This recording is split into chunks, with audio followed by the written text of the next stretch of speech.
শাকিব খানের সাবেক দুই স্ত্রীর লড়াই যেন শেষই হচ্ছে না। স্ট্যাটাস পাল্টা স্ট্যাটাস যেন নিত্য নৈমিত্তিক ব্যাপার হয়ে গেছে। সুযোগ পেলেই প্রত্যক্ষ কিংবা পরোক্ষভাবে হেয় করেন একে অপরকে। এবার অশুভ নাম কেন মুখে না আমি বুঝি। অপু বিশ্বাস ও বুবলির পাল্টাপাল্টি কথা থামছে না। এবারের কথা কাটাকাটির সূত্রপাত ঈদের অনুষ্ঠানে বুবলির কিছু কথা থেকে। আরো ঝগড়াঝাটি বাড়ায় দিচ্ছে। আমাদের যতটুকু ইজ্জত ছিল ইজ্জত নাই। শিল্পী সমিতিটারে ধ্বংস হয়ে গেছে। ফিল্ম ইন্ডাস্ট্রিতে তো কিছু নাই। অপু বিশ্বাস ও শবনম বুবলির মতো দ্বন্দ্ব যেন কোনোভাবেই শেষ হচ্ছে না। তারা একে অপরকে যেন কটাক্ষ করে কথা বলেই যাচ্ছে। মনে হচ্ছে তারা যেন আগের জন্মের শত্রু ছিল। প্রিয় দর্শক, যারা অপু বিশ্বাসের ভক্ত আছেন তারা এই কারণেই শবনম বুবলিকে পছন্দ করেন না যে শাকিব খান ও অপু বিশ্বাসের মধ্যে সংসার আছে। এই কথা জানা সত্ত্বেও বুবলি কেন শাকিব খানের সঙ্গে সংসার শুরু করলো। এখন অপু বিশ্বাসের ভক্তরা বলছে অন্যের সংসার ভেঙে নিজে করলে নিজেরও সংসার ভেঙে যায়। এটি এখন হচ্ছে বুবলির সঙ্গে। তো এদিকে বুবলি কিন্তু বলেছিলেন শাকিব অপু সম্পর্কের কথা বুবলি কিন্তু কখনোই জানতো না।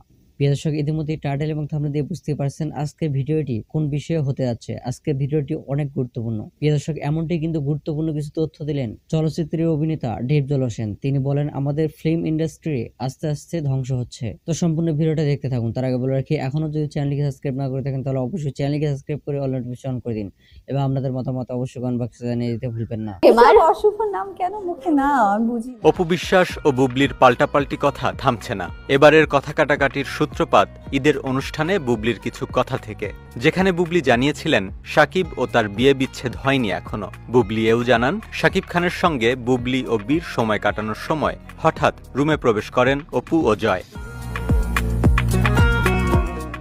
বুবলির এমন কথায় দেশের সংবাদ মাধ্যমে পাল্টা জবাব দিয়েছেন অপু বিশ্বাস। পুরো বিষয়টি পরিষ্কার করতে অপু জানান বুবলির সঙ্গে দেখা হওয়ার দিন ছিল প্রথম রমজান। সেদিন আগে থেকেই জয়কে নিয়ে শাকিবের বাসায় ছিলেন অপু।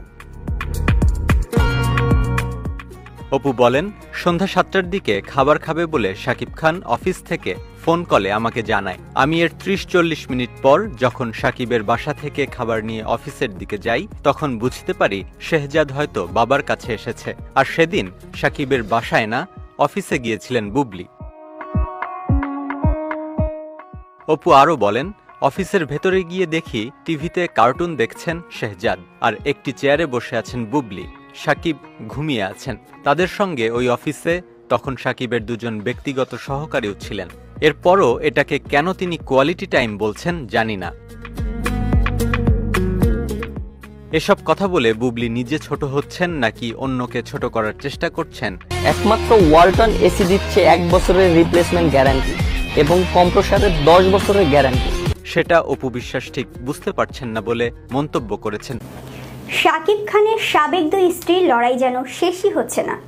স্ট্যাটাস পাল্টা স্ট্যাটাস যেন নিত্য নৈমিত্তিক ব্যাপার হয়ে গেছে। সুযোগ পেলেই প্রত্যক্ষ কিংবা পরোক্ষভাবে হেয় করেন একে অপরকে। ব্যক্তি জীবনে তারা দুজনেই বর্তমান সময়ে বাংলাদেশের সবচেয়ে জনপ্রিয় নায়ক শাকিব খানের সন্তানের মা। শাকিবের সাথে অপু বুবলির সংসারের ভাঙন ধরলেও তারা দুজন সবসময় নানা বিষয়ে বিতর্কে জড়িয়ে পড়েন। আর তার কেন্দ্রবিন্দুতে পড়ে থাকেন শাকিব খান। এ নিয়ে শাকিব খানের নীরবতা নিয়ে নতুন প্রশ্ন দেখা দিয়েছে। অনেকেই বলেন দুজনের সাথেই ভালো সম্পর্ক বজায় রাখতে শাকিব খান মুখ বন্ধ রেখেছেন।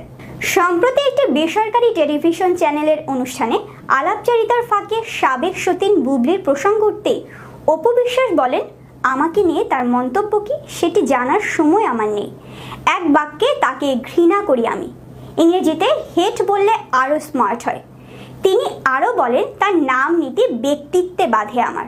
আমি জানি এই শব্দটা প্রচুর ভাইরাল হবে, কিন্তু এটা আমার জন্য ম্যাটার করে না। তাকে আমি ঘৃণা করি। এদিকে গত 25 অক্টোবর বুধবার বিকেলে সামাজিক যোগাযোগ মাধ্যম ফেসবুকে একটি রহস্যময় স্ট্যাটাস দিয়েছেন চিত্রনায়িকা বুবলি। সেখানে তিনি লিখেছেন কুকুরের কাজ কুকুর করেছে, কামড় দিয়েছে পায়, তাই বলে কি কুকুর কামড়ানো মানুষের শোভা পায়? এই লাইন দুটি মূলত কবি সত্যেন্দ্রনাথ দত্তের উত্তম অধম কবিতার অংশ। হঠাৎ বুবলির এমন স্ট্যাটাসের কারণ খুঁজছেন ভক্তরা। কাকে উদ্দেশ্য করে এমনটি বললেন তিনি, সেই প্রশ্নই তুলেছেন অনুরাগীরা। যদিও বুবলি কারো নাম নেননি, তবে ভক্তদের বুঝতে বাকি নেই এই নায়িকার তীরের নিশানায় রয়েছেন ঢালিউড নায়িকা অপু বিশ্বাস। কিন্তু বুবলির এই স্ট্যাটাসের সঙ্গে অপুর সম্পর্ক কি? এই প্রশ্নের উত্তর খুঁজতে গেলে দেখতে হবে বুবলিকে নিয়ে অপু বিশ্বাসের সাম্প্রতিক ওই মন্তব্য। অপু বিশ্বাসের এমন মন্তব্যের একদিন পার হতেই সামাজিক মাধ্যম ফেসবুকে এই স্ট্যাটাস দিলেন বুবলি। সেখানে তিনি এই নায়িকার নাম না নিলেও পরোক্ষভাবে তাকে উদ্দেশ্য করে বার্তাটি পৌঁছে দিলেন। বর্তমানে অপু বিশ্বাসের পুত্র আব্রাহাম খান জয় এবং বুবলির পুত্র শেহজাদ খান বীর একই বিদ্যালয়ে পড়াশোনা করেন।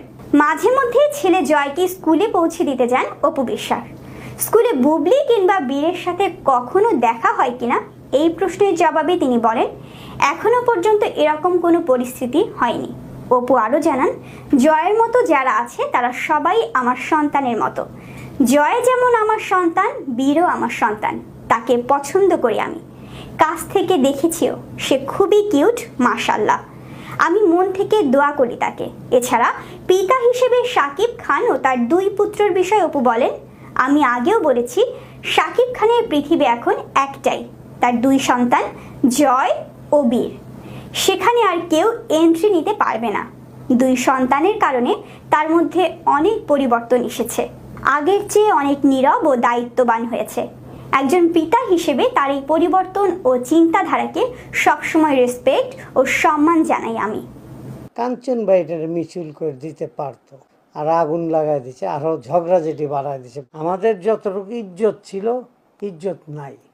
জাহেদ খান আর নিপুণের আমার লাইফে এত নোংরামি ফিল্ম ইন্ডাস্ট্রি নিয়ে দেখিনি।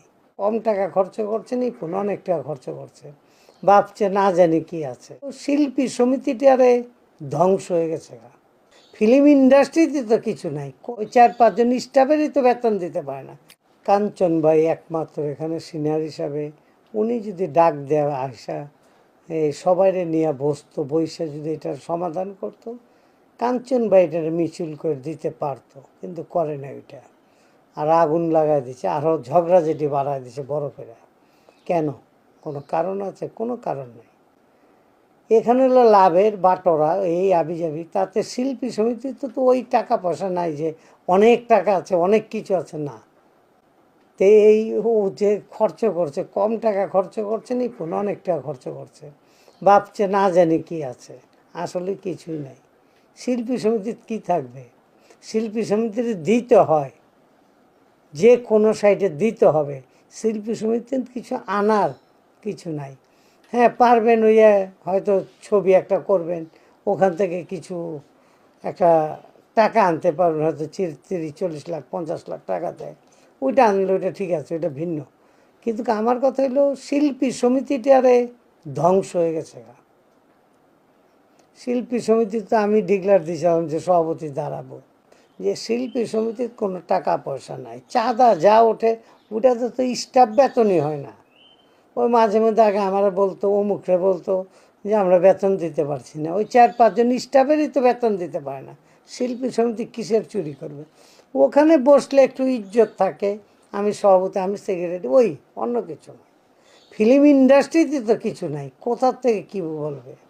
পরিচালক সমিতি কোনো টাকা পয়সা আছে? কিচ্ছু নাই। ওই অমুক কোনো ওরা কোনো পিকনিক কোনো কিছু করলে বাইরে থেকেই টাকা পয়সা দিয়েই তো পিকনিক করছে।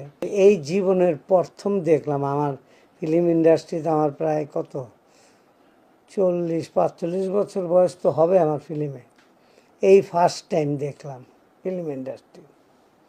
কেন হয়েছে তাও জানি না, তবে এইগুলো না হইলে ভালো হইতো। পুরো বাংলাদেশ এমন কোনো লোক নাই যে জানে না জাহেদ খান আর নিপুণের। আমার লাইফে এত নোংরামি ফিল্ম ইন্ডাস্ট্রি নিয়ে দেখিনি। তবে এগুলো বন্ধ করা উচিত। আমাদের যতটুকু ইজ্জত ছিল, ইজ্জত নাই। এইটাই বলছি, ইজ্জত আর অইজ্জতের কিছু না। ভালো কিছু চাইছিলাম, ভালো কিছু আশা করছিলাম, কিন্তু ওইটুক ভালো কিছু পাইনি। প্রিয় দর্শক, এখনো যদি চ্যানেলকে সাবস্ক্রাইব না করে থাকেন তাহলে অবশ্যই চ্যানেলকে সাবস্ক্রাইব করে নোটিফিকেশন অন করে দিন এবং আপনাদের মতামত অবশ্যই কমেন্ট বক্সে জানিয়ে দিতে ভুলবেন না।